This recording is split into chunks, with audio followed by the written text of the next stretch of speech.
Bueno, ¿y cómo les fue? ¿Cómo les va? ¿Vieron los videos? ¿Tienen dudas?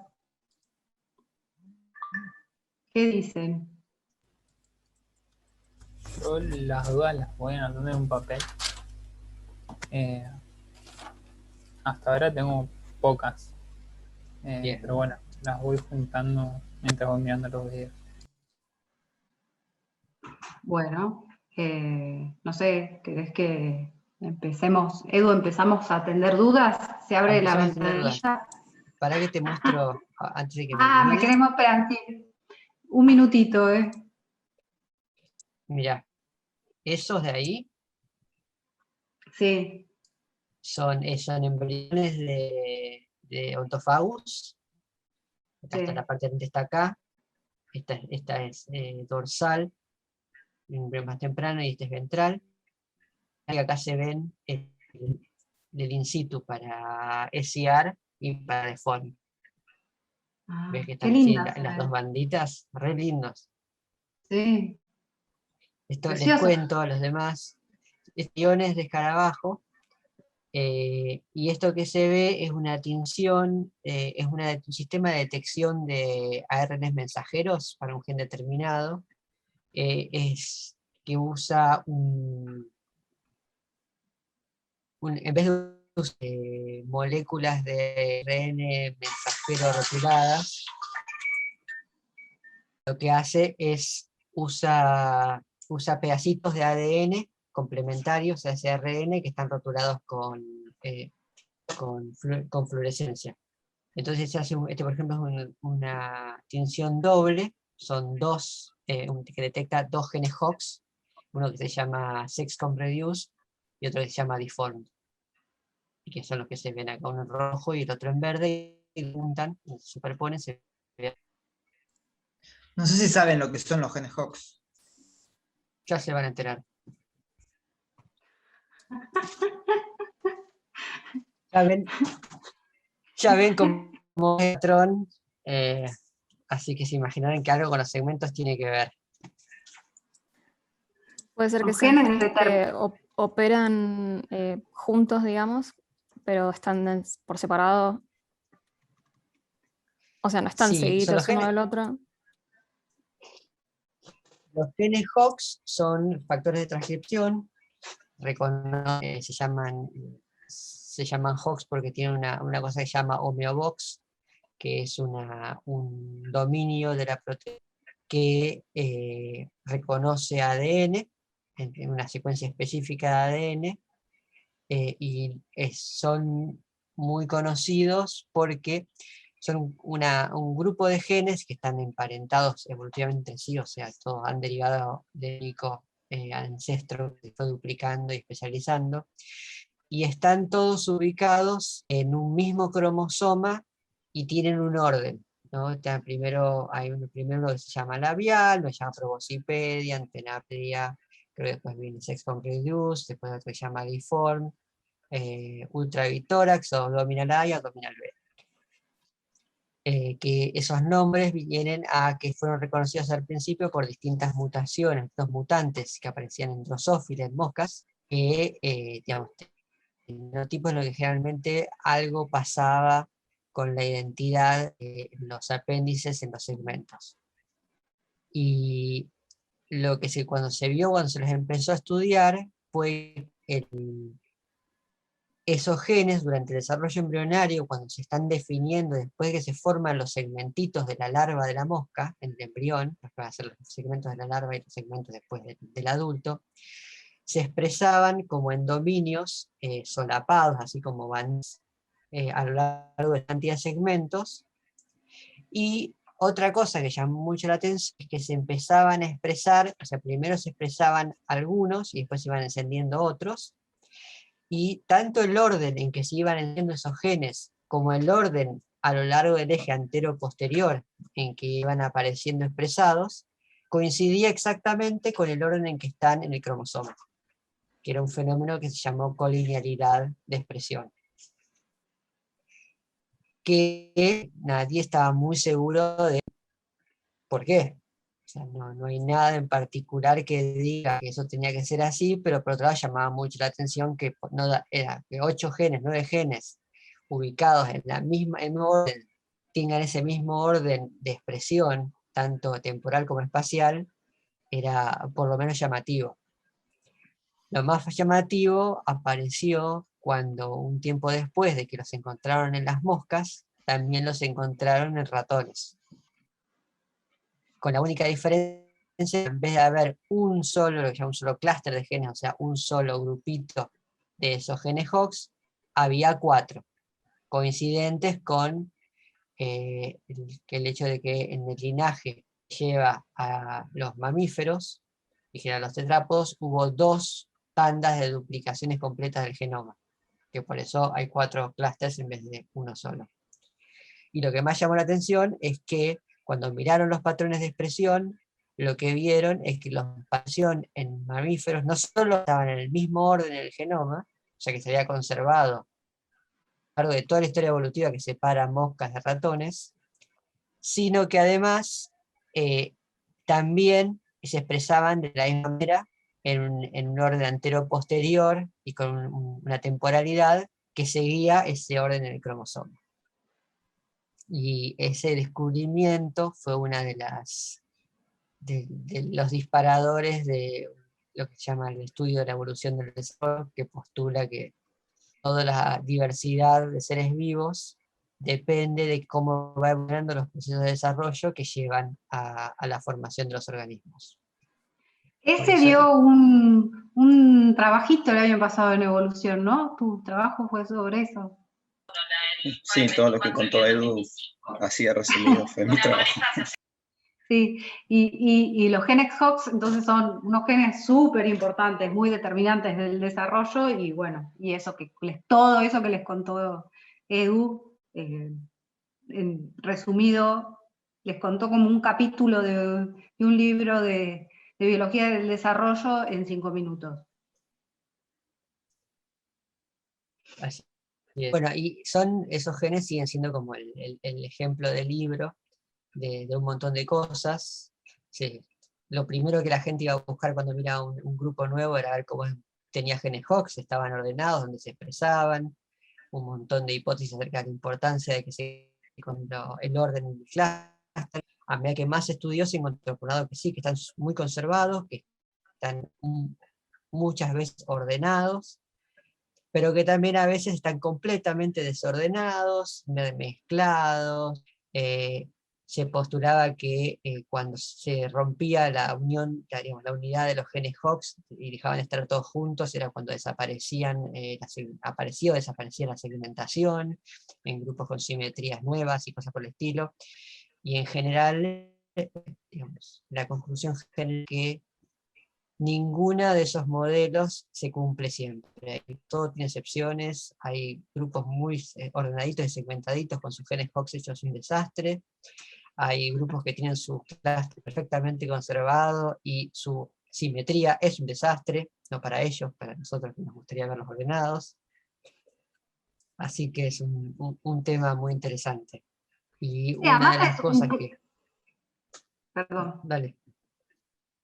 No, que digo que son ejemplos súper lindos digamos, de eso, ¿no? De cómo actúan los distintos factores de transcripción que se van activando así en cascadita, ¿no? Como todos pertenecientes a esa misma familia de Homeobox. No sé. Sí, y todo salió porque estoy armando un capítulo para un libro que habla sobre genes Hox en escarabajos, que en realidad nosotros en escarabajos no trabajamos mucho con genes Hox, pero para ese libro había reciclado los mismos datos que ustedes han trabajado para el trabajo de René Sick. ¿Vieron que yo les dije que una de las opciones era elegir una familia de genes y ver qué hacían? Bueno.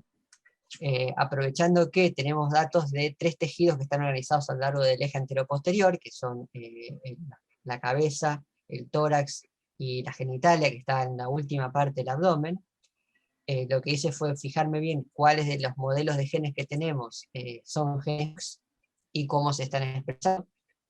y me dio el grafiquito que les voy a mostrar acá.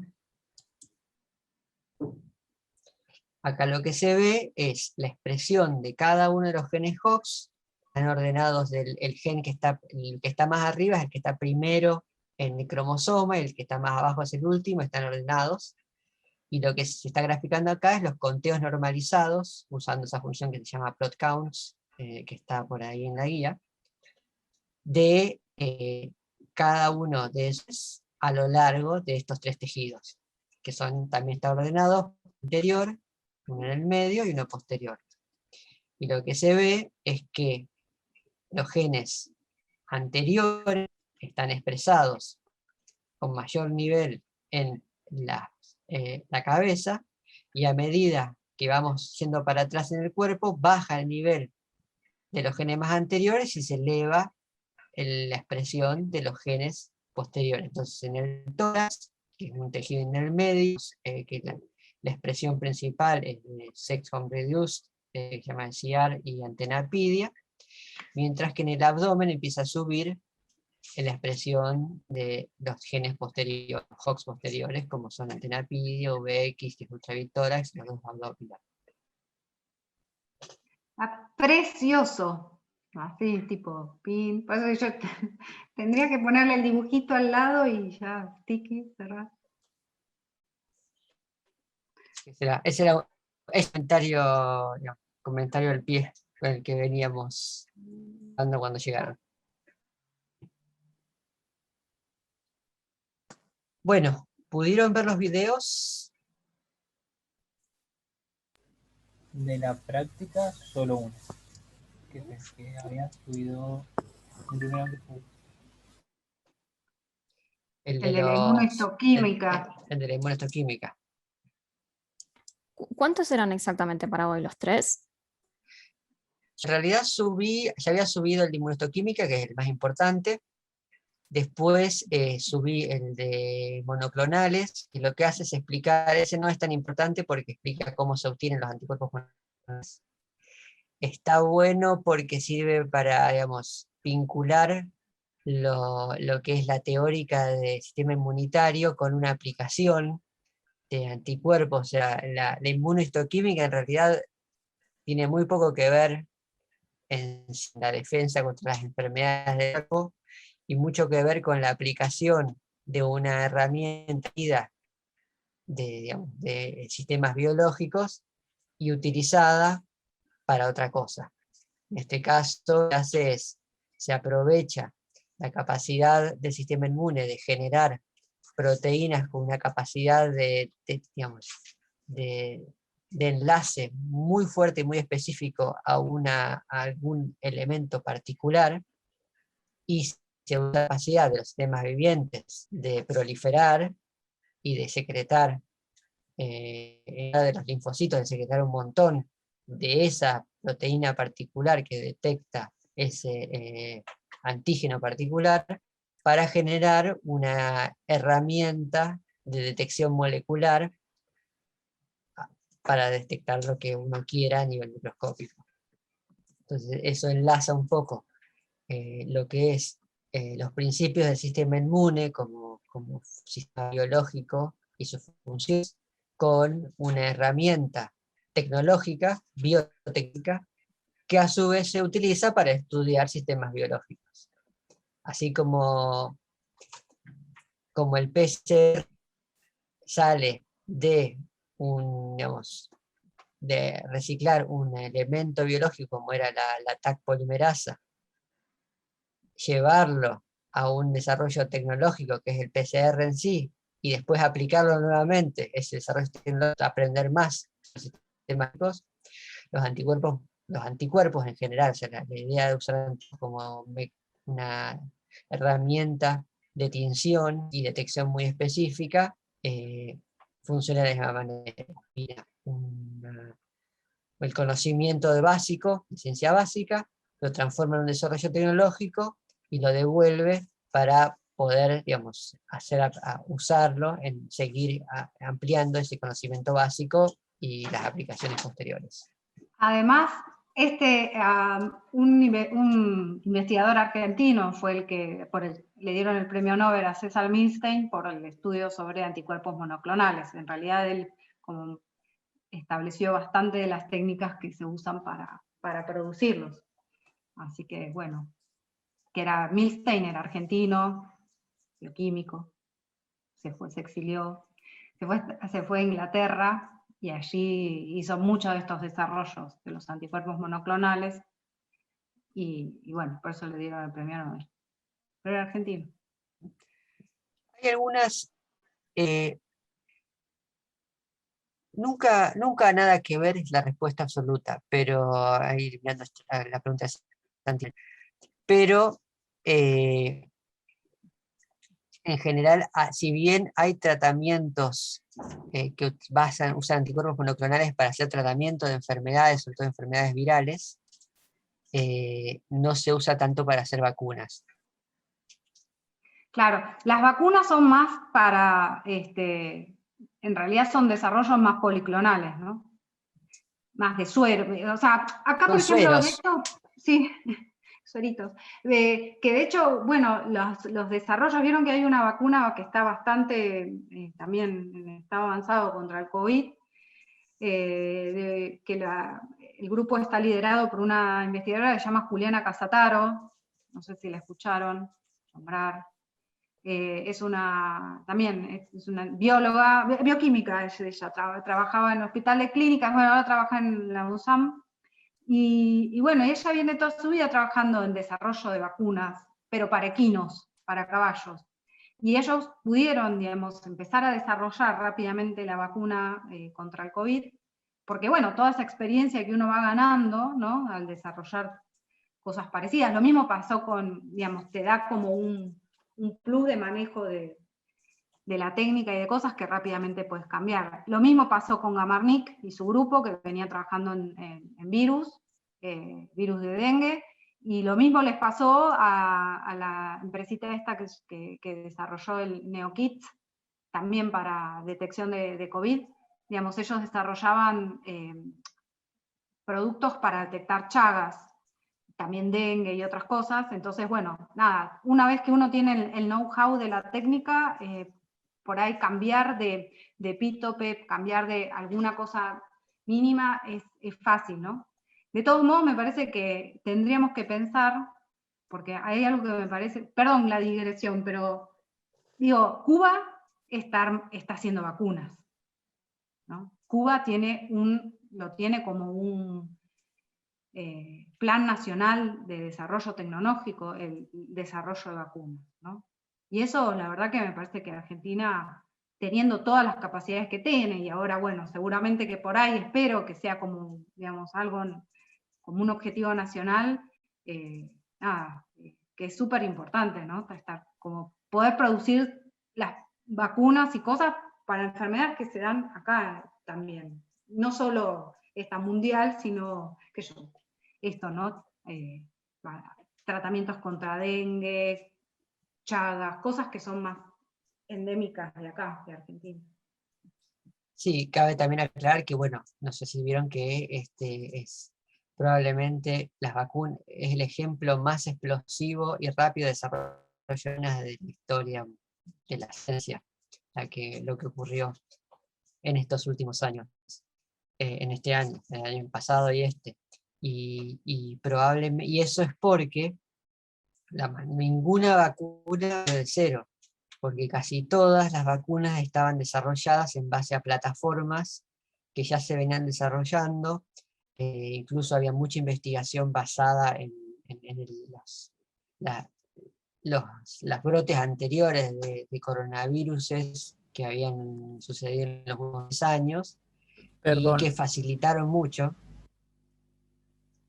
No, que incluso ya había el COVID entre los perros, ya hay pastillas, o sea que el conocimiento de la enfermedad existe y hay. Sí, igual no creo que hubiese desarrollo de vacunas basadas en las de perros. Lo que pasa es que a lo que pasó, por ejemplo, habiéndose hecho un desarrollo muy grande de lo que era la vacuna contra creo que el SARS anterior, el SARS-CoV, Y pasó que para cuando tuvieron lista la plataforma, había bajado un montón la epidemia y ya no era rentable. Y cortaron ahí. Entonces cuando surgió esta emergencia ya tenían casi todo, cuestión de sacar de la heladera lo que tenían, cambiar la parte del virus que es distinta en el SARS-CoV-2 y ir para adelante.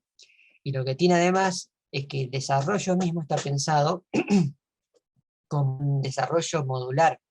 Entonces, cuando surjan las nuevas variantes, si se ve que las vacunas bajan la efectividad, se empieza a buscar cuáles son las diferencias, se genera un epítope nuevo, y se genera un lote nuevo, una variante nueva de vacunas que puedan ser más eficientes.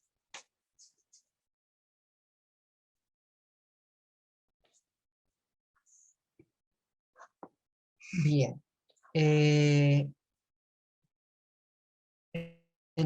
Bueno, esto está bueno porque combina un poco la parte de inmunología. Otra cosa que no sé si la pescaron porque lo dice muy rápidamente en el video, es cuál es la diferencia entre los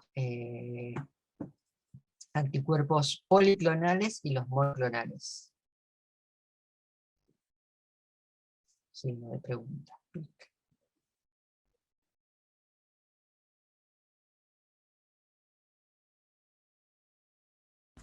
Yo no tengo ni idea.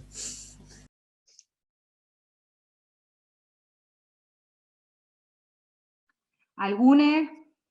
Yo no sé si entendí bien igual, pero me pareció que decía que los policlonales era cuando una célula detectaba una región del antígeno y otra detectaba otra región. Entonces el anticuerpo que secretaban era específico para esa región que había detectado. Entonces había varios anticuerpos para el mismo antígeno, pero para diferentes localizaciones o epítopes, ¿no? Correcto. Y se llaman clonales porque acuérdense que cada célula tiene un anticuerpo. Una célula siempre va a tener el mismo tipo de anticuerpo que se genera a través de este splicing de desarrollo. Entonces, y cuando esa célula en el proceso inicial de exposición al antígeno, las células que tienen un anticuerpo expresado en la membrana, tiene el receptor expresado en la membrana que reconoce una parte de ese antígeno, es seleccionada y se expande clonalmente, quiere decir que se multiplica y genera un montón de células que tienen ese mismo anticuerpo.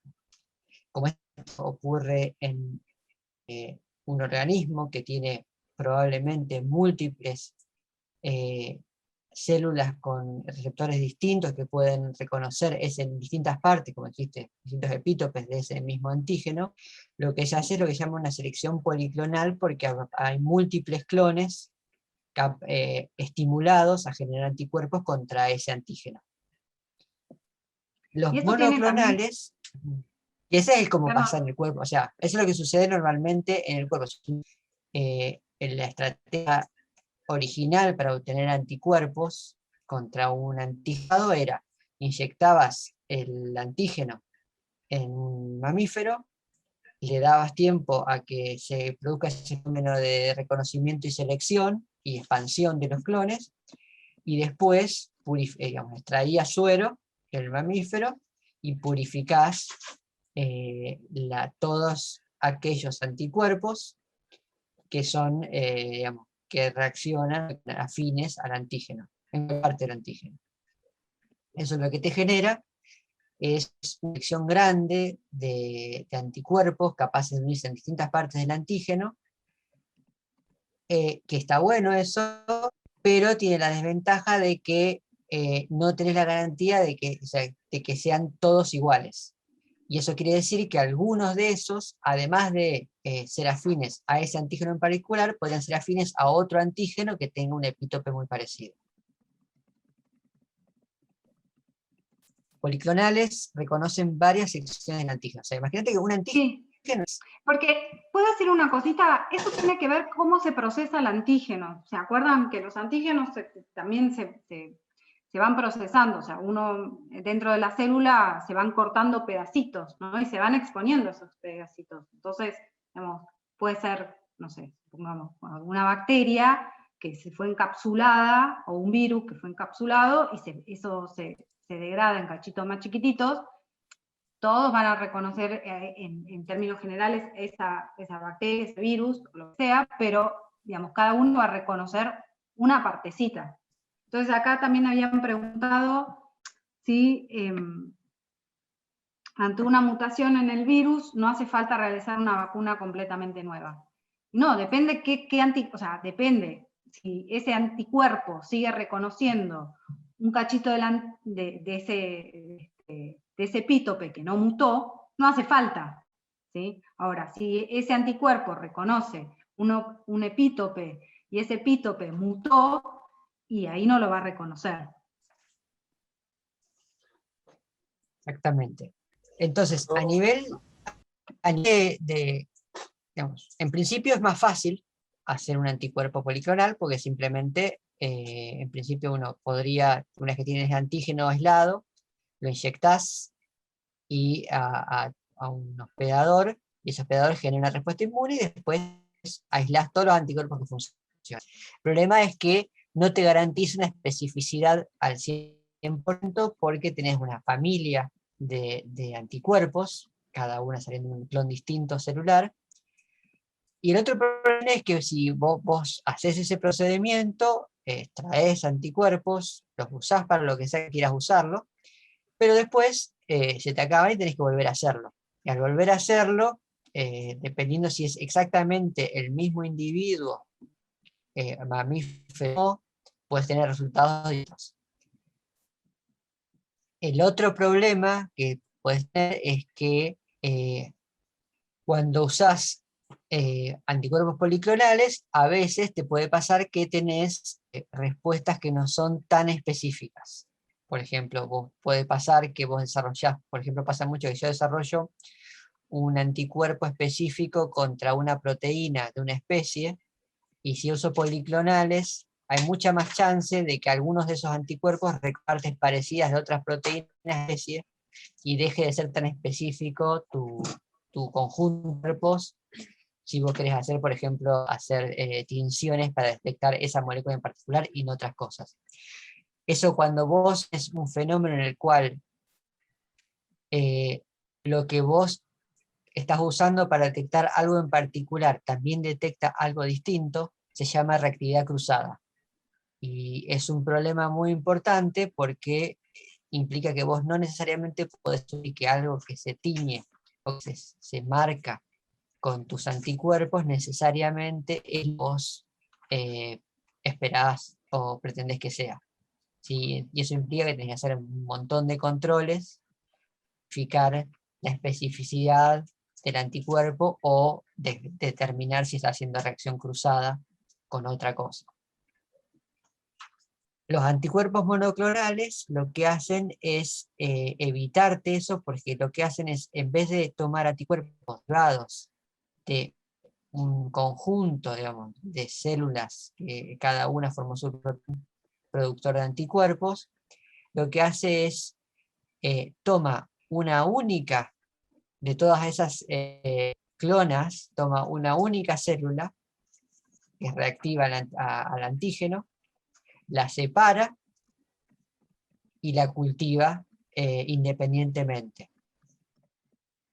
Y en general lo que se hace es, como las células inmunitarias no son ni fácilmente cultivables ni se replican fácilmente, lo que se hace es se fusiona, se aísla la célula y se fusiona con una célula cancerosa, y lo que se logra esa fusión es que generas un híbrido que tiene la capacidad de generar el único anticuerpo de esa célula original inmunitaria, con la gran capacidad de proliferación celular que tienen las células cancerosas. Eso te permite generar grandes cantidades en un tiempo relativamente corto y con una manipulación relativamente sencilla de células que producen un único anticuerpo, que por eso se lo llaman monoclonales, porque derivan de un único clon celular.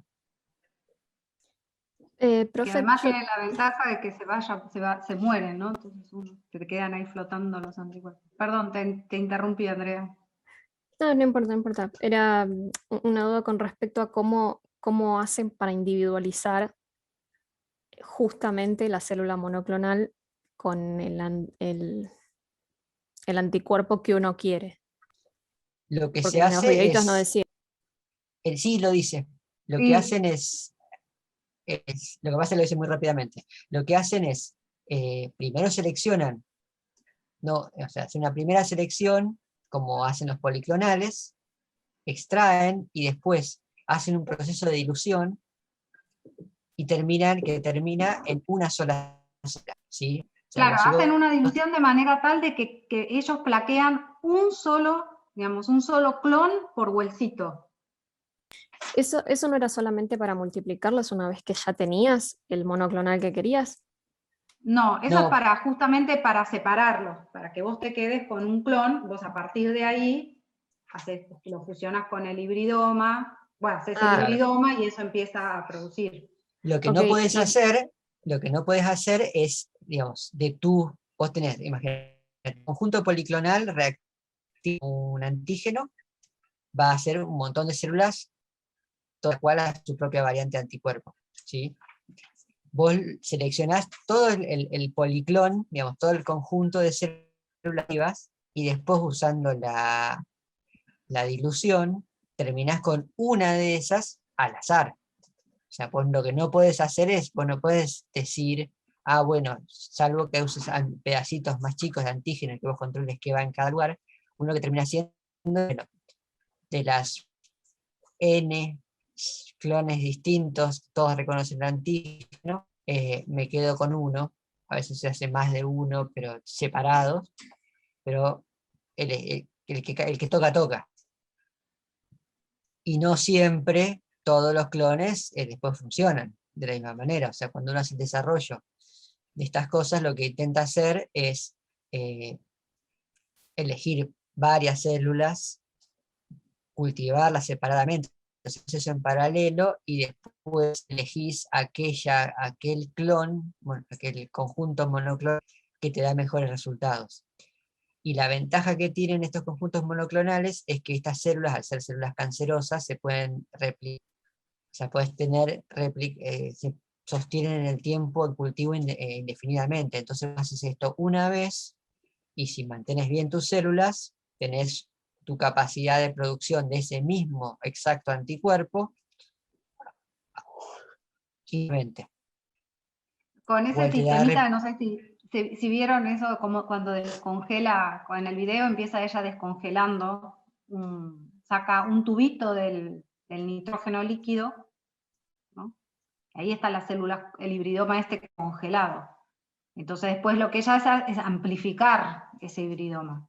Entonces, como dice Edu, uno puede amplificar eso, amplificás una parte y guardás, siempre vas guardando una otra partecita, que la vas poniendo en nitrógeno líquido y ahí vos tenés tu stock para forever and ever.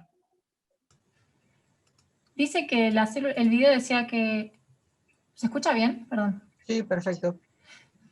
Decía que las células se hacen crecer en un medio selectivo, las células del hibridoma. ¿A qué llama un medio selectivo? Es un medio que no tiene suero, ¿viste? Que dice HB sin suero.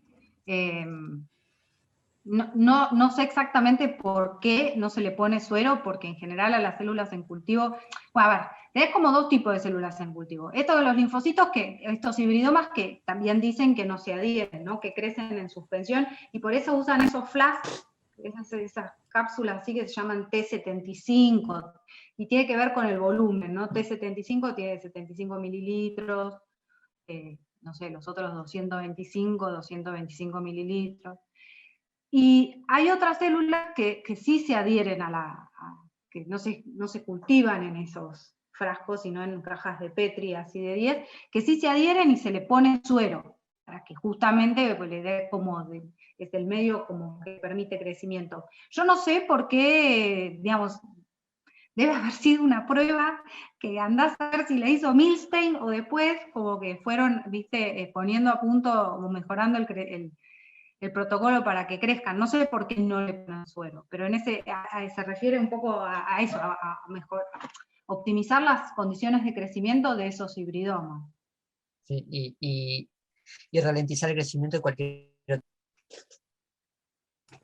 Ah, claro, porque vos después de ponerlo en este medio de cultivo selectivo, después lo que haces es el ELISA para después seleccionar los linfocitos B que secretan el anticuerpo que vos querés. Claro. Ah, está bien. Gracias. Son todos medios que lo que hacen es uno trata siempre, digamos, parte de un mix grande de células que sacaste de un organismo, y después lo que tenés que tratar de hacer es sacar todo lo que no sirve y quedarte con lo que sí sirve. Pero me gusta porque muestra aquello, por ejemplo, el cuarto, cámara fría a 4 grados, muestra las centrífugas, ¿no? Que meten en donde Todos los meten chiches. Sí, que es así, digamos, los laboratorios tienen todo eso. El flujo laminar, donde se trabaja, ¿no? No sé si notaron la técnica cuando muestran la persona que está trabajando con los Falcon, los tubos de centrífuga de 15, y testeando, la técnica que se agarra el tubo, como con una sola mano uno agarra el tubo, abre la tapa, hace el pipeteo y después tapa de nuevo. Son todos pequeños detalles. Hay que empezar a entrenar hacen para que- eso. Y no, sí, y una- es práctica, pero después, como todo, ¿viste? Después te sale. Sí, Tenés que porque además te tener, ahorra mucho tiempo. O sea, obvio. uno piensa, bueno, yo lo agarro con la otra de mano y ya está, pero bueno, solo el hecho de tener que dejar la pipeta en el banco, no se contamine, llevar el tubo con una mano, tenés que largar el frasco, pegar la tapa, agarrar la pipeta, pipetear, volver a dejar la pipeta de vuelta, que de vuelta no se te contamine. El tema con todas las células es que son todos cultivos que se hacen hay que hacerlos con cuidado, porque para que no te entre contaminación a los medios de cultivo. Se hacen en cámara de flujo, se hacen con todo, tiene que estar bastante bien esterilizado. No es tampoco, no es imposible, pero bueno, es toda una serie de técnicas que hacen a la esterilidad y el manejo de células que son más complicadas que otras. Sí, es un poco de costumbre, digamos. O sea, yo trabajé todo mi doctorado, hice en flujo laminar, tenés que acostumbrarte, y hay como ciertas cosas que vas aprendiendo, ¿no? No pasar la mano por arriba, de tener la placa abierta, el brazo, aunque vayas con guantes, guardapolvo, no, eso no. Otra de las cosas que no sé si vieron, porque no se demostró, pero todo eso se hace con pipetas automáticas. No hacen, no chupo para subir No, el jamás. líquido y después con la pincetita así, no, tampoco. O Son con la todas propipeta. automáticas, Ni la todo está propipeta. estéril. Sí, hay algo que la biología todavía no resuelve, que es el tema, digamos, ¿no? Del reciclado, porque no puede, porque la cantidad de plástico que uno gasta es importante, ¿no? O sea, pues, vos usaste una pipeta, y también eso, ¿no? ¿Cómo hacer? Pues, por supuesto, nosotros estamos tercer mundo, las cosas salen caras, entonces vos tenés que, a pesar de que está estéril, optimizar todo. Entonces, por ahí si vas a lavar con PVC, lavas con PVC, después usás por ahí la misma pipeta, si no tocó nada, si estás seguro, ¿no? Puedes usarla para, qué sé yo, homogeneizar la célula, porque no va a pasar nada, y la descartás, ¿no? Porque si tuvieras que tirar todo lo que tocaste con alguna vez, es, no sé, mucho gasto. Pero muestran las centrífugas, ¿no? Las centrífugas de Falcon de 15. No sé si ustedes llegaron a percibir todo eso. Es todo muy, muy estándar igual. Uno ve el laboratorio ahí en los videos, es igual a los laboratorios. Acá no tanto, porque acá es más, sobre todo es más variante en el mobiliario. Lo que noto más Sí. que cambia es el mobiliario. son todos muy, muy, muy iguales los laboratorios. Usan Sí, como sí. el mismo para armar todos los laboratorios, Sí, sí, y por ahí es ahí, como...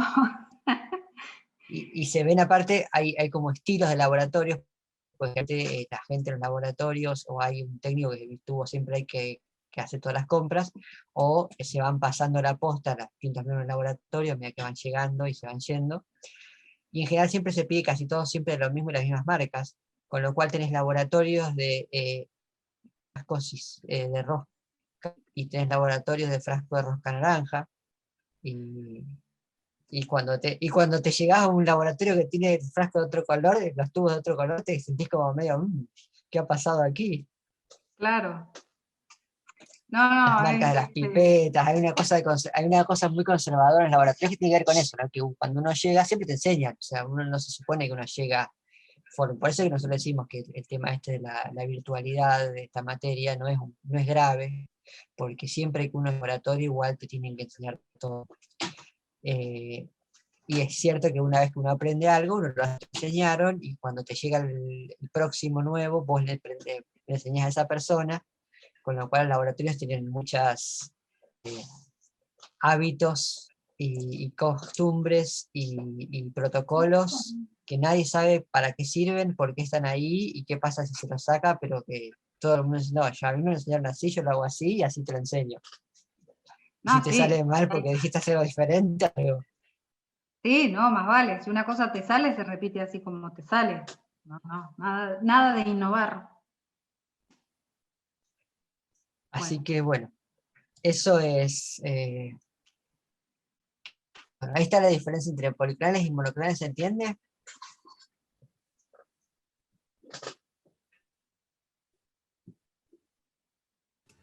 Sí, se entendió. sí, sí, sí. Bien. ¿Qué Y ahora la otra pregunta es, después lo que sigue, que era el otro video, que era el más importante, era la técnica de tinción de inmuno. ¿La diferencia entre inmunohistoquímica e inmunocitoquímica? Sí. ¿Qué sería? ¿Cuál es? Que ¿Cuál uno es sería? en tejido y otros en células.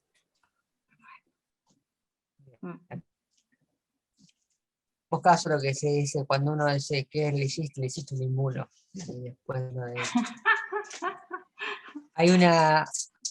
igual hay una tercera técnica intermedia que, no sé, es inmunohistoquímica también, pero que dependiendo de con qué estás trabajando, a veces uno puede hacer tinciones directamente, lo que llaman de montura completa. O sea, si fijaron, estaban trabajando con células que van sueltas, apoyadas en objetos, tejidos, donde agarraban un bloque de tejido, lo seccionaban y trabajaban las secciones. Cuando uno trabaja con organismos relativamente pequeños estamos hablando de menos de 1 milímetro, de ancho sobre todo, uno puede trabajar con el organismo entero. Directamente hace ese procedimiento con los bichitos o pedacitos de planta en el tubo y no secciona. Uno secciona o porque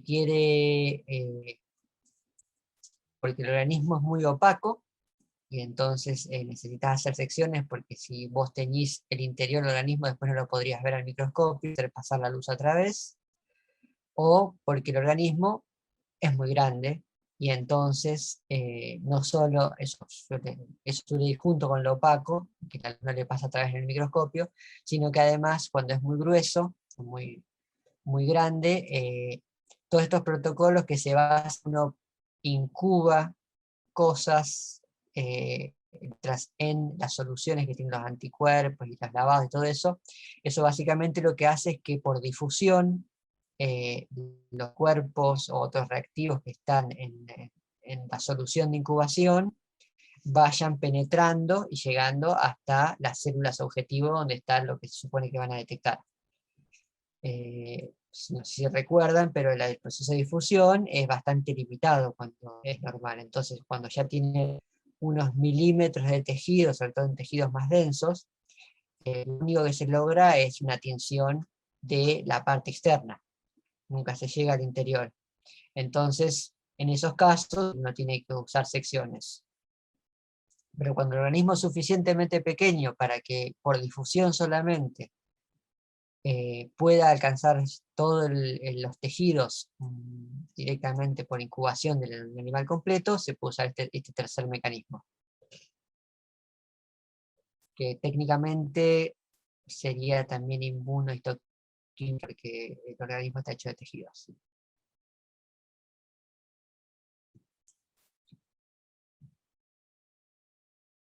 Bien. Otra cosa importante es que uno hace, como el objetivo en general de estas tinciones es detectar algo que a uno le interesa. Puede ser una proteína, puede ser una molécula. Hay tinciones que directamente detectan ciertos tipos de moléculas, por ejemplo el ADN, en general se detecta usando algún tipo de sustancia que es afín a alguna parte química del ADN, bromuro de etidio, una que se llama DAPI, otra se llama Hox, está la eosina también. Son sustancias, moléculas, sí, pequeñas, que son afines al ADN y además de ser afines, son de un color muy intenso, absorben luz en cierta cantidad de luz y eso hace que la veamos, o sea, por ejemplo, que se vea una tinción azul cuando uno usa eosina, o suficientes, como por ejemplo el muro de etidio, o el DAPI, o el Hox, y entonces uno las ilumina con una longitud de onda adecuada, excita esas moléculas emiten por un fenómeno que se llama fluorescencia, una longitud de onda un poquito más larga, con lo cual yo puedo filtrar, usando filtros, en la longitud de onda más corta, y solo ver el color emitido, ¿sí? O sea, si yo ilumino algo, póngale con la luz azul, lo que me vuelve va a ser todo azul, ¿no? Ahora, si yo filtro que no deja pasar ese azul cuando vuelve, solo voy a ver cosas que no sean azules.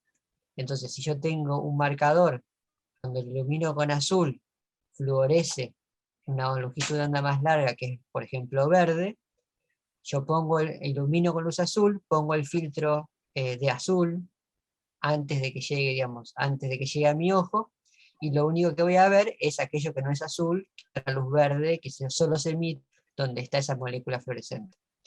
Todo esto va a estar más desarrollado en la clase sobre microscopía de Carlos, que colgaremos en breve.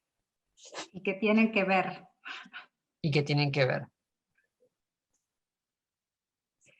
Entonces, la idea es que utilizando algún tipo de marcador, yo voy a detectar moléculas de interés. ¿Qué quiero detectar? Depende de mi pregunta.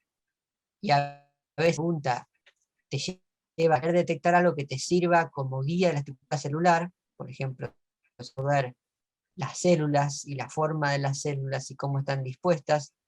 Yo por ahí lo que necesito detectar es un marcador nuclear que me muestre un ADN, y un marcador que tiña membranas celulares o citoplasma para ver el resto de la forma de las células. Otras veces yo estoy estudiando algo en particular, por ejemplo, me interesa ver la presencia, la aparición de ciclinas, cuando estoy estudiando un proceso de celular o de reproducción, o como en el ejemplo del video, un tejido canceroso. En ese caso, a mí me interesa un marcador específico que detecte ciclinas, y en muchos casos el marcador específico para algo tan complejo como una proteína es un anticuerpo. Entonces en ese caso lo que se hace, se toman anticuerpos desarrollados, que se buscan para aislarlos usando como antígeno las proteínas de ciclina del organismo en el cual voy a estudiar, y esos anticuerpos después los modifico los puedo modificar para ponerles una etiqueta, o sea, si yo baño en anticuerpos una muestra, los anticuerpos en sí, a ver, son iguales de pequeños y invisibles que las proteínas que estoy detectando. Entonces necesito poner un tipo de etiqueta a los anticuerpos. Una opción es que directamente uno le puede adosar a esos anticuerpos algún tipo de marcador. Por ejemplo, una enzima, como la peroxidasa, lo que hace es cataliza una reacción. Entonces yo incubo mi muestra con anticuerpos anticiclina que están asociados a una peroxidasa. Entonces yo cuando hago esa incubación, después enjuago para sacar todo lo demás, como se ve en el protocolo, y me queda una muestra en donde, con suerte, todas las líneas tienen ahora adosadas una o más moléculas de anticuerpos, cada una enzima peroxidasa. Entonces lo que sigo es hacer un paso que se llama revelado, en el cual yo pongo, incubo a la muestra con una solución química que tiene un sustrato para la peroxidasa, que es un sustrato tal que cuando se produce la reacción, uno de los productos es, o sea, que absorbe luz y además es insoluble. Entonces, eso hace que aquí donde hay ciclina y por lo tanto anticuerpo anticiclina y por lo tanto peroxidasa adosadas a anticuerpo anticiclina, va a producirse localmente la reacción que va a generar un producto oscuro e insoluble que va a precipitar y se va a quedar ahí. O sea, no va a difundir a otras partes de la muestra. Eso va haciendo que a medida que va avanzando, sí, HRP es una peroxidasa. Es la Radish peroxidase, que es una peroxidasa que se usa porque es una peroxidasa distinta a todas las peroxidasas endógenas, y por eso se usa porque es distinto a todas las que normalmente uno encontraría en la muestra en sí. De todas maneras, como hay muchas peroxidasas, uno de los pasos que mostraron también en el video es esto de pasarlo en agua oxigenada. La agua oxigenada lo que hace, reacciona tanto con la peroxidasa que termina inactivándola. Uno inactiva todas las peroxidasas que pudieran ya estar en la muestra, así la única peroxidasa que después va a reaccionar con tu solución de revelado es la peroxidasa exógena que vos metiste junto con los anticuerpos. Entonces se produce la reacción, localmente se va acumulando este producto oscuro, y lo que uno empieza a ver es que entonces en la célula, cuando uno la mira, va a encontrar a dónde, o sea, si uno está mirando a menor aumento, uno va a ver qué células tienen ciclina, porque se ponen oscuras, qué células no tienen ciclinas, porque no se ponen oscuras. Si no tuviera un microscopio de alto poder, o sea, en los aumentos más altos, o en un microscopio confocal, uno podría llegar a ver dónde, específicamente, en qué parte de las células están acumulando o están presentes esas ciclinas. Sí, Porque, y nos pregunta Santi, ¿para qué uno tiñe el núcleo? ¿Para saber la posición con respecto al núcleo donde se encuentra la proteína? Sí. claro, el núcleo, es decir, como sabes que cada célula tiene un núcleo, salvo que justo se haya estado dividiendo, en cuyo caso muchas veces vas a ver el ADN, si se está dividiendo vas a ver los cromosomas, o el uso mitótico, o alguna cosa por el estilo. Siempre te sirve, es una manera fácil de ubicarte cuántas células tenés. Muchas veces cuando uno hace secciones histológicas, el tejido se rompe, las células se parten, entonces te ayuda a, qué es lo que estás viendo es una célula, te ayuda a ubicar si lo que estás viendo está dentro del núcleo o fuera del núcleo del citoplasma. Y también se usa mucho el núcleo porque el ADN es muy fácil de teñir con un montón de moléculas distintas. Entonces es lo que se llama contratinción. Generalmente uno tiene por lo menos tinción, que es lo que a uno realmente le interesa, y la contratinción es algún tipo de tinción que uno utiliza como un marco morfológico.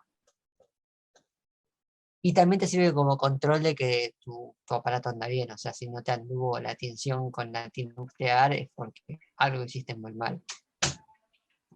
Sí, en general siempre uno usa dos, o sea, si puede, ¿no? Usa más de un... Sobre todo cuando uno está viendo localización de alguna proteína.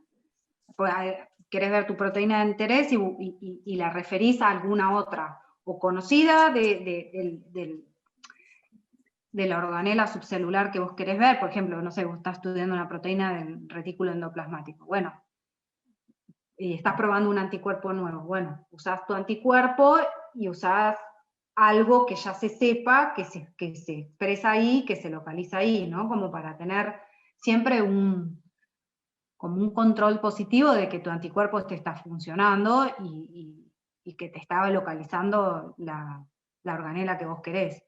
A veces, vos querés ver si no sé, tu proteína se expresa en membrana. Bueno, usás tu proteína, tu anticuerpo específico para tu proteína de interés, y usás, no sé, otra, o GFP de membrana, o alguna otra proteína que ya se sepa que se expresa ahí. Ustedes no tienen que dar por hecho de que, por más de que hacen un anticuerpo y usan un anticuerpo que es para detectar determinada proteína, eso vaya a funcionar. Ustedes tienen que probarlo.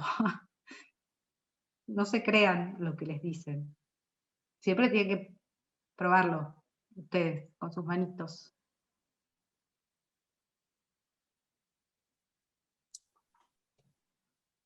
Bien, y No es chiste entonces, eso que le digo. sí, y de hecho muchas veces es muy importante porque a veces usa un anticuerpo desarrollar una especie para otra especie y eso no siempre funciona como uno quisiera. Y hay casos de papers completos publicados y después se descubrió que en realidad estaban teniendo otra cosa. Así que es importante muchas veces hacer todos los controles necesarios. A veces no siempre se pueden hacer esos controles y muchas veces hay cosas que quedan a mitad de camino porque uno no puede asegurar la identidad molecular de lo que uno está mirando. Otra manera de marcar para esos anticuerpos, dónde está localizada la proteína o molécula de interés, es ponerle un marcador fluorescente. O sea, uno le pone, le adosa un grupo funcional químico al anticuerpo que fluoresce, que quiere decir que si uno lo alumbra con una luz de determinada longitud de onda, devuelve luz en otra longitud de onda distinta, con lo cual uno puede usar esto que les comentaba de los filtros de colores para tapar la ilumina y solo ver la luz que está recibiendo. En esos casos, bueno, hay toda una colección de posibles lo que llaman fluoróforos o fluorocromos, y ahí se topan con el primer problema, que es que mientras que cuando ustedes tienen la enzima, los sistemas enzimáticos, que se llaman también cromogénicos, porque lo que hacen es generan color, ustedes pueden regular la intensidad de la detección y la sensibilidad de la detección con el tiempo de revelado. Se supone que cuando uno está revelando, la enzima cataliza, no se desactiva después de la reacción, entonces una vez que catalizó una reacción de reactivos a productos, puede seguir haciéndolo una y otra vez, entonces uno mantiene más tiempo en solución reveladora, la intensidad, la cantidad de producto precipitado es más grande y la intensidad de color es más fuerte. Entonces si uno tenía menos de la molécula que quería detectar, puede compensar eso dejándolo más tiempo. Cuando uno quiere hacer algo por fluorescencia, eso ya no funciona porque uno tiene un límite a cuántas moléculas fluorescentes le puede adosar un anticuerpo, y en general, sobre todo si unos anticuerpos monoclonales, en general muchas veces terminas pudiendo adosar una molécula de anticuerpo por cada molécula de lo que uno quiere detectar. Con lo cual, detectar una molécula fluorescente es relativamente difícil. Y es por eso que muchas veces se utiliza un sistema combinado de anticuerpos, donde hay un anticuerpo primario, que es el anticuerpo que detecta la molécula de interés, por ejemplo, un anticuerpo anticiclina, y después hay un anticuerpo secundario que detecta al anticuerpo primario. Y este anticuerpo secundario en general tiende a ser policlonal, entonces no detecta al secundario en una sola posición, sino que lo detecta en varios lugares distintos de ese anticuerpo, con lo cual por cada molécula de anticuerpo primario tiene sitios de enganche para un montón de moléculas de anticuerpo secundario, y eso lo que resulta es una amplificación. Entonces ahora sí, yo puedo lograr que por cada molécula de mi molécula, por cada molécula voy a tener una molécula de anticuerpo primario, y a esa se le van a añadir varias de anticuerpo secundario. En principio, uno podría tener anticuerpos terciarios, si necesita aún más amplificación. En general, la mayoría de los casos con ya un sistema doble alcanza. Y además la otra ventaja que tiene es que si bien cada anticuerpo, todos los monoclonales, tiene una parte variable que va a reconocer al epítope específica, también para cada especie en que se generó originalmente ese anticuerpo, hay una parte, el mango del anticuerpo, que es común, y es siempre la misma para la especie.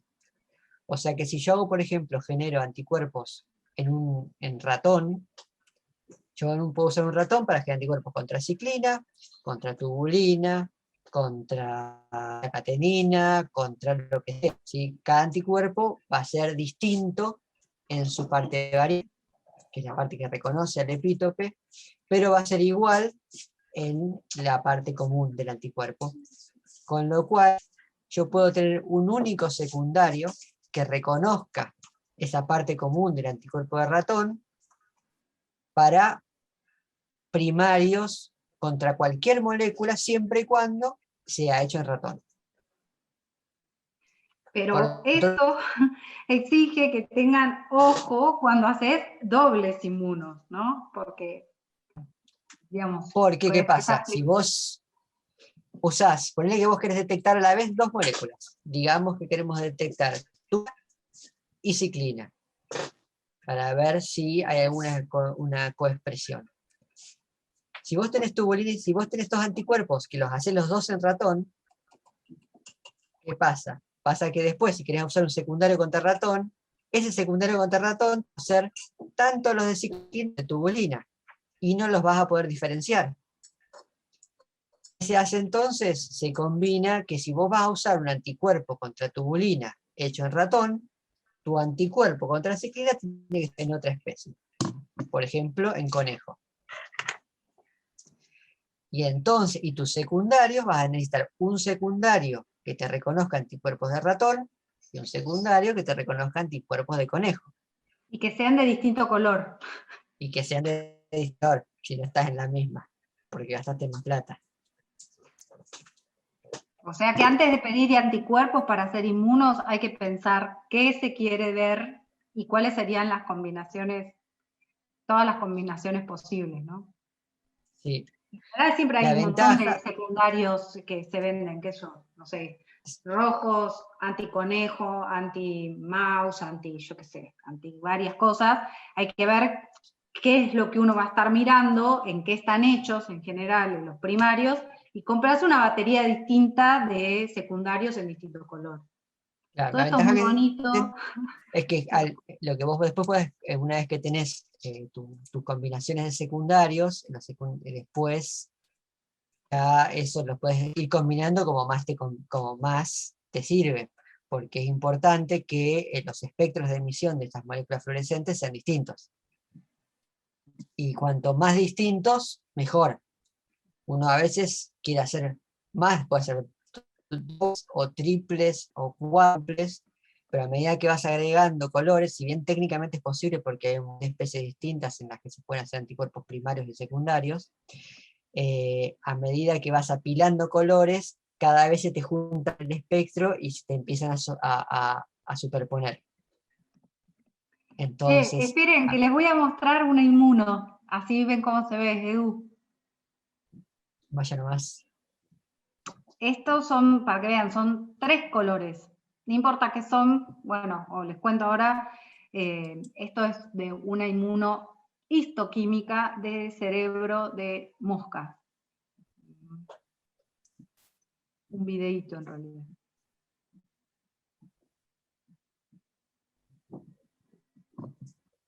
Se ve ahí, ¿no? Bueno, ahí va.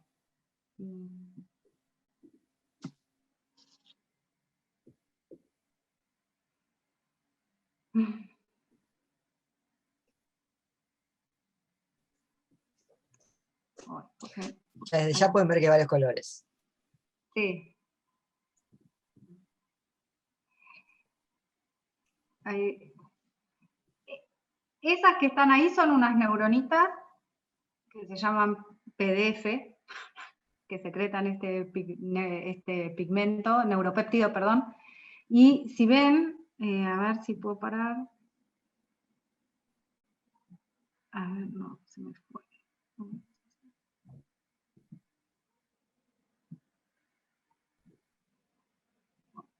No sé.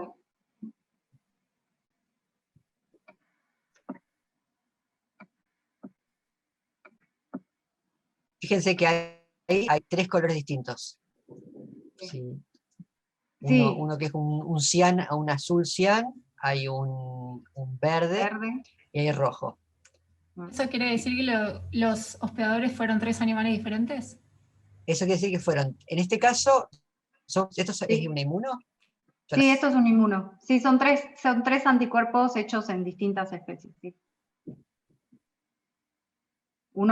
El PDF se hizo en rata, que es el cian. El rojo es un anti-RFP que marca rojo. No me acuerdo si está en conejo o qué. Y después el verde es, no me acuerdo si estaba en goat o no sé qué. Bueno, pero son 3 cosas distintas. Sí, y una ahí cosa, se ven los axones.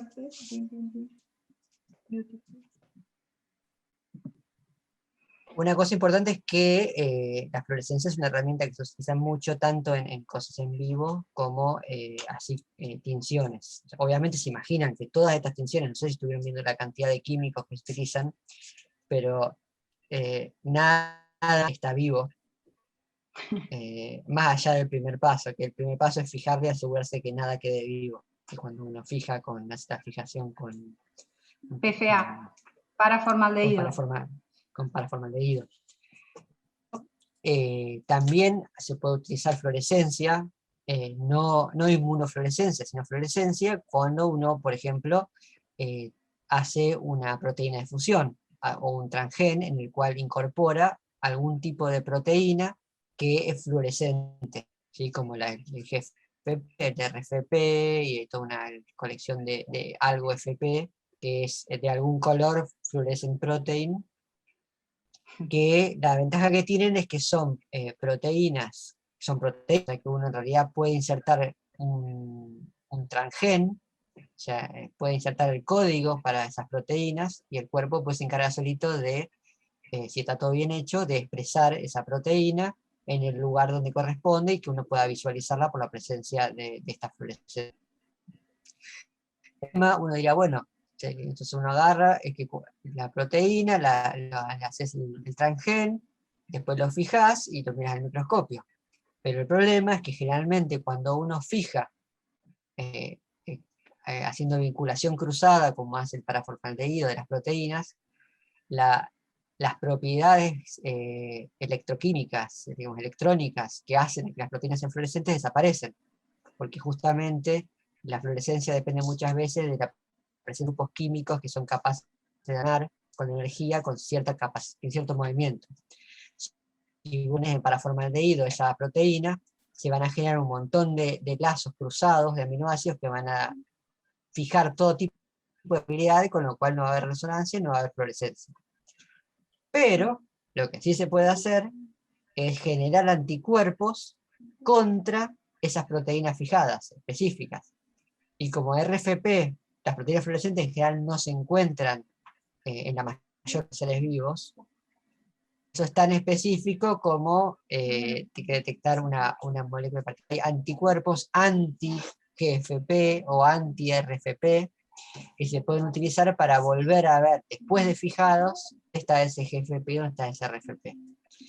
Entonces, ojo, porque ahora pasamos, o sea, las proteínas, por ejemplo, el GFP es una proteína que en vivo, digamos, en su función nativa, tiene la capacidad de absorber luz azul y volver luz verde.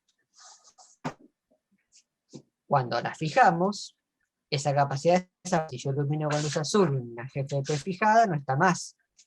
Ahora, si yo uso un sistema de anticuerpos de inmunodetección para detectar GFP,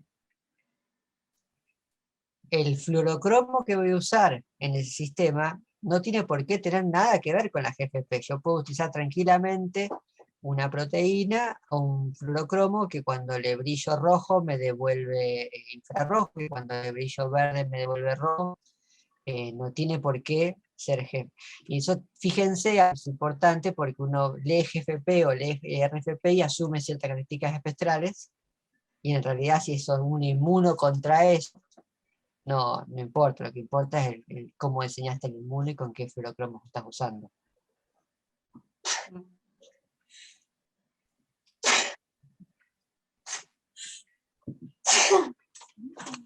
¿Dudas? ¿O Yo tengo una consulta, pero no es sobre esto, es una parte del procedimiento que no entendí la traducción, digamos.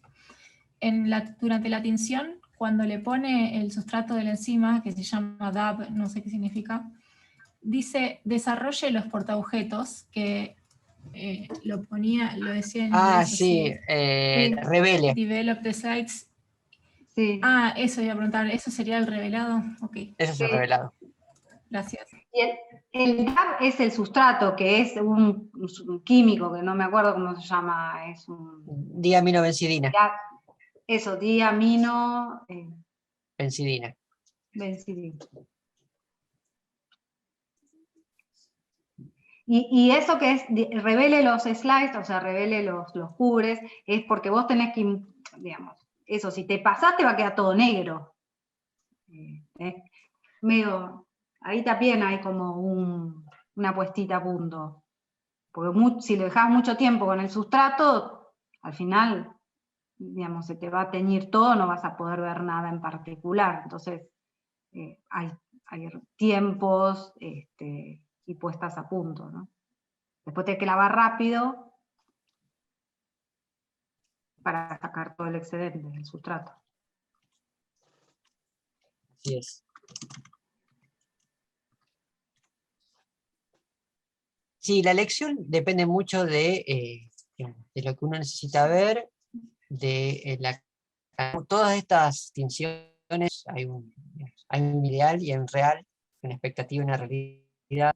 Muchas veces se genera lo que se llama el background, que es cuando por motivos que a veces uno puede reconocer y otras veces no, se aparece, digamos, señal adicional de fondo, puede ser señal espuria, puede ser, hay tejidos y moléculas que son pegajosos y que se les pega cualquier cosa, hay herramientas para evitar un poco eso, por ejemplo, hablan de un paso que se llama el bloqueo.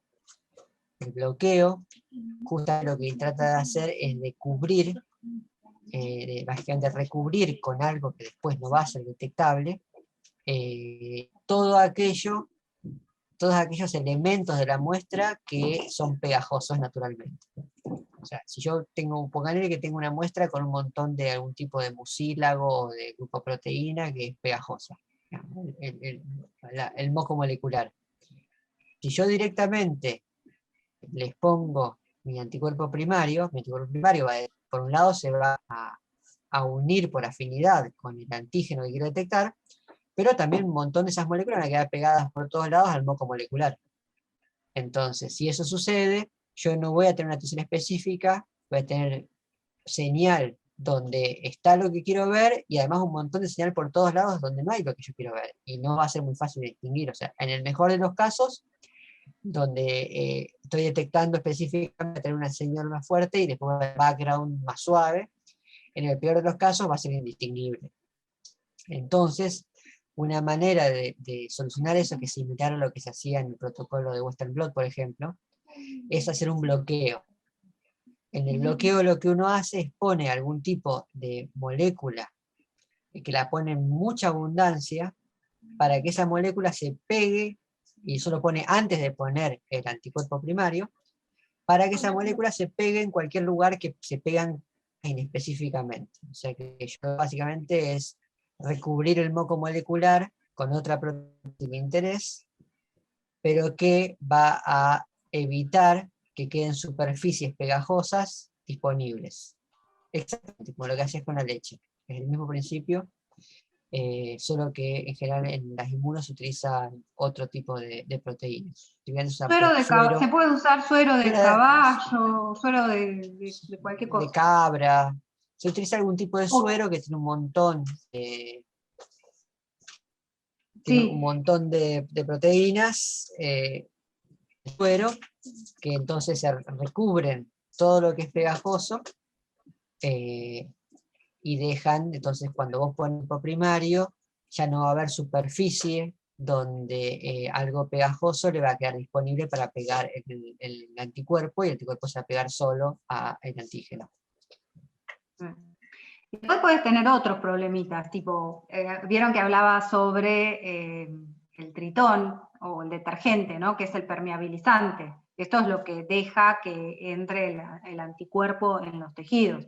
Y es importante, a veces uno no tiene una buena señal, pues no está entrando el anticuerpo. O a veces también lo pasa, bueno, cuando uno fija los tejidos con PFA, si sobrefijas tenés un montón de fluorescencia, digamos, de background, entonces, bueno, tenés que bajar el tiempo de fijación, bueno, no sé, hay... Sí. Cada inmuno tiene su puesta a punto y su cosa tricky. Claro, en general varias variables importantes, que una es la naturaleza del tejido con el que estás trabajando. Hay tejidos que por su preparación o por su naturaleza misma son muy limpios y libres de background, y otros tejidos que tienen un montón de porquería y hay que hacer un montón de cosas para solucionar o ayudar un poco, aunque sea. Y después hay objetivos moleculares, hay moléculas más fáciles de detectar que otras, ya sea porque son más abundantes, porque presentan más epítopes, y otras que no, que están en una cantidad muy baja, con lo cual tenés que hacer procesos que son muy amplificados, y eso muchas veces genera, cuanto más amplificás algo, más amplificás el ruido también. Entonces, muchas veces lleva un tiempito optimizar un protocolo de tinción para un tejido celular y un experimento en particular. Pero conociendo, digamos, cómo son todas las etapas, o sea, bueno, al final uno, no sé, decir, bueno, lo vas afinando, lo vas encontrando, ¿no? Dependiendo del problema con el que te encuentres, vas modificando. Y otra cosa importante son los tiempos de incubación, ¿no? De los anticuerpos. Eso también. En general, bueno, no sé si en general, esto lo voy a decir yo en particular. Nosotros, por ejemplo, incubamos un overnight con el anticuerpo primario y a 4 grados, ¿no? O sea, uno puede jugar también con la temperatura de las incubaciones, y entonces si vos lo haces a menor temperatura, puedes dejar tiempos más largos, ¿sí? Porque uno quiere que, aumentar la eficiencia de pegado de tu anticuerpo a tu proteína, pero por otro lado tampoco querés que se pegue a todo el moco ese que dice Edu que está por ahí, ¿no? Que se pegue a todo. Entonces, bueno, en general nosotros dejamos un overnight, o sea, toda la noche a 4 grados. Y el secundario... Sí, depende, en realidad ahí también entra en juego la dinámica temporal del protocolo. Porque por ejemplo, con células en una plaquita, como la que se mostraba en uno de los protocolos, si vos tenés un slide, un cubre, un videocito con células, podés hacer protocolos de tinción que salen muy bonitos en 1 hora. Vos agarras 15 minutos del primario, haces enjuagues, pones el secundario, y ya en el UNTP podemos estar mirándolos al microscopio. Que de Eso hecho, estaría yo buenísimo. los TPs que daba allá en Maryland eran justamente así, había unos TPs que eran de inmunos, que lo que se hacían eran unas células muy bonitas, una gela, en los cubres. Los chicos hacían la tinción en una versión bien rápida, y se veía muy bonito. Sí. Cuando tenés más tejido, o sea, cuando es un tejido más grueso, cuando es menos verde, cuando tenés menos anticuerpo, menos antígeno, uno lo puede dejar más tiempo. La dinámica, los tiempos dependen, y los resultados dependen es una cuestión de cinética química, en principio. Como le dije, difusión. Difusión depende, aumenta la tasa de difusión positivamente con la temperatura y con el tiempo. O sea, si uno lo hace a temperatura, las cosas pasan más rápido, pero siempre hay tiempo de dejar las cosas al medio ambiente, sobre todo porque se te evapora. Tampoco puedes usar volúmenes muy grandes porque los anticuerpos son muy caros. Entonces, es otro factor bastante importante. Uno hace un experimento de estos, mira, un frasquito de monoclonales antitubulina, los más estándares de SIG, sale, allá en Estados Unidos estaba a unos $300, un frasco de 100 litros. Acá creo que debe estar, no 100 debe bajar los microlitros. 600. Pará, 100 microlitros.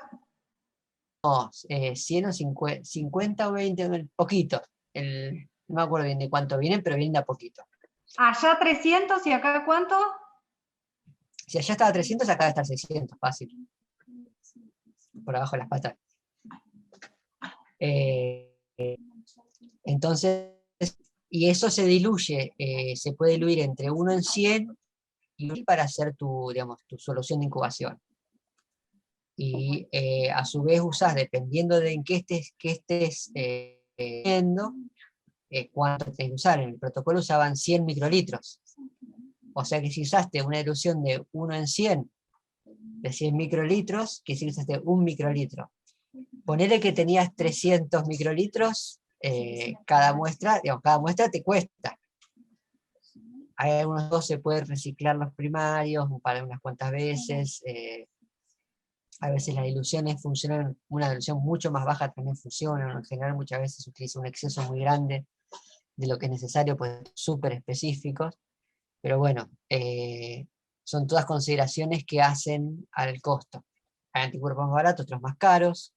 A veces uno manda a hacer anticuerpos pues vos estudiás algo que nadie más estudie, para lo que no hay anticuerpos, y hay compañías que vos le decís quiero hacer un anticuerpo contra esto, y tratan de desarrollarlo. A veces no. Sale bien caro, pero se puede. Pero te imaginás que esa compañía te desarrolla anticuerpos. Te desarrollan un anticuerpo, típicamente esos tienden a ser policlonales, que son más baratos, pero el policlonal te lo hacen una vez, tenés una cantidad, y cuando se acaba, se acaba. Entonces, todas esas cosas también entran a jugar en cómo desarrollas tu protocolo experimental, cuánto puedes poner a punto, cuánto gastas y demás. Pero se puede, chicos, o sea, se hace.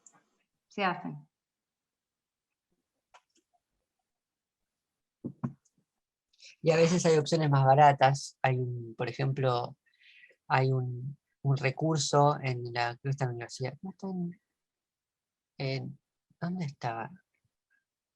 No me acuerdo, estaba en Ohio. Hay un centro que recibe donaciones de líneas monoclonales. Se llama el Banco de Hibridomas para Estudios de Desarrollo, el DSHB. Sí, el Diplometa del Hibridoma Bank.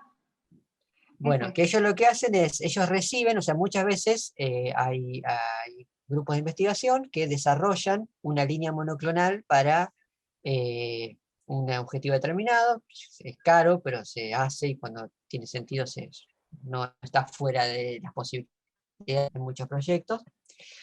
Y muchas veces, bueno, cuando termina el proyecto o los proyectos asociados a esa línea, estas líneas celulares, para mantenerlas vivas, hay que mantenerlas como andando, funcionando. O sea, porque las células se van haciendo pasajes, entonces es como que todo el tiempo tenés que estar cultivando, es como las moscas. Las moscas, tu banco de moscas mutantes lo tenés que mantener. Entonces, por ahí no las vas a usar, pero bueno, o las mantendés y tenés que volver mutante. Entonces, muchas veces este banco recibe donaciones de líneas clonales, de monoclonales. Y lo que hacen es, ellos reciben la donación y mantienen la línea celular, y como parte del mantenimiento de la línea celular, la generación de sobrenadantes con anticuerpos, venden esos anticuerpos, tienen una lista de todo lo que tienen, y lo venden. La verdad que es mucho, mucho más barato. Mucho más barato. Mucho más barato. Y bueno, y en cierto modo tiene un servicio doble, que por un lado proporcionan acceso a anticuerpos a un costo mucho más económico, y además le sostienen a los investigadores que generan esas líneas celulares, las líneas celulares. Entonces, para cuando los necesitan, ya tienen un hibridoma andando.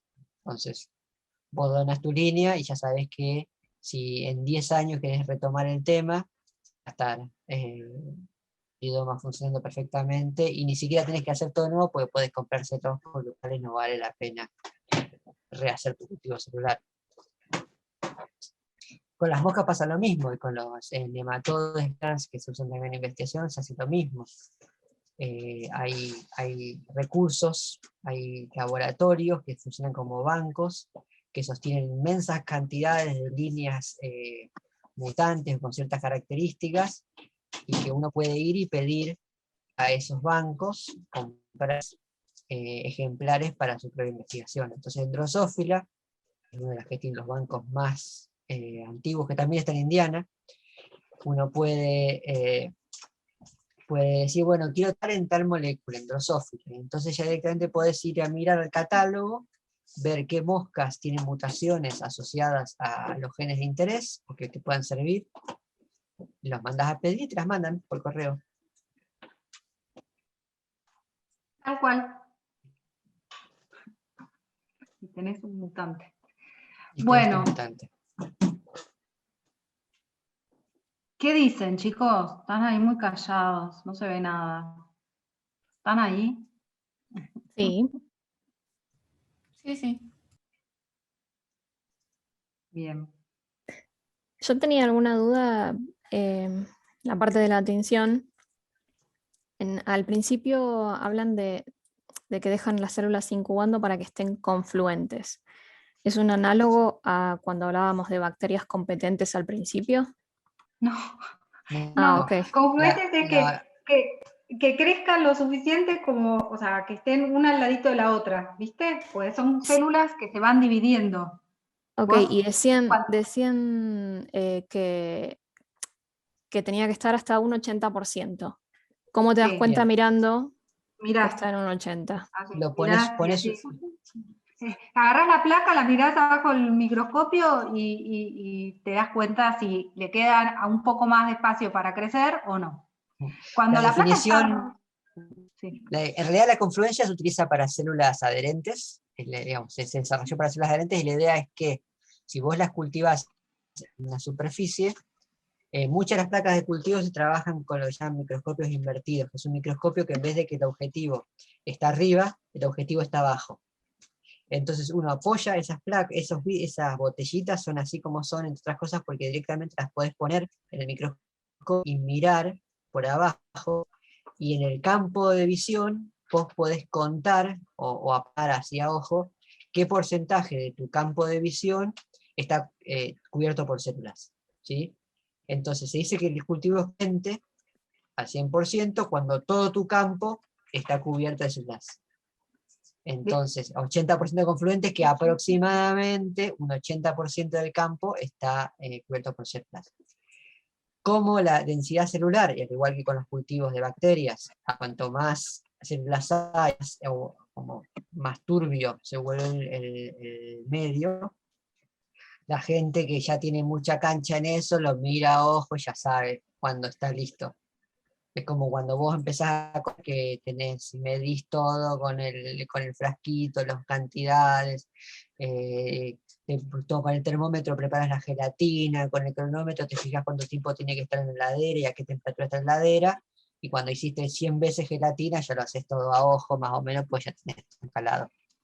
Sí, además las células vos las plaqueás contando la cantidad de células que pones en la placa, vos ya sabés más o menos. Entonces vos decís, bueno, como eso se va a dividir, si yo parto por, no sé, sé que me entran, no sé, 100.000 células, ponele en esta placa, porque ya medio que ya se sabe eso, vos plaqueaste, ponele, no sé, 40.000 un día y al día siguiente vas a tener el doble, o sea que casi vas a estar ahí. Entonces eso lo vas manejando. Ok. Y después tenía otra duda con el procedimiento, una vez que tenían ya toda la solución con los anticuerpos monoclonales. Hay una parte en la que los ponen dentro de una manguerita de diálisis y después lo Sí. ponen adentro de un balde gigante con PVC y lo tienen sacudiéndose ahí durante días enteros. No entiendo cómo funciona eso, por qué ponen una manguerita diminuta adentro de un balde gigante. Bueno, Porque se va haciendo un intercambio de soluciones. Porque la Es una manguera membra- de diálisis es porosa, digamos, tiene... es una membrana semipermeable. Ah, está, ¿Viste cuando- esa parte no la- ¿Viste? ¿Te acordabas de Osmo cuando por primera vez hablaban de osmosis y siempre eran esas membranitas a través de las cuales aparecen los fenómenos osmóticos? Sí, sí. Bueno, ese tipo de membrana, entonces lo que hace es justamente lograr un intercambio de soluciones con el PVC del balde. Claro, está, me había perdido qué era la manguerita esa de diálisis. No entendía cómo funcionaba. Ok, gracias.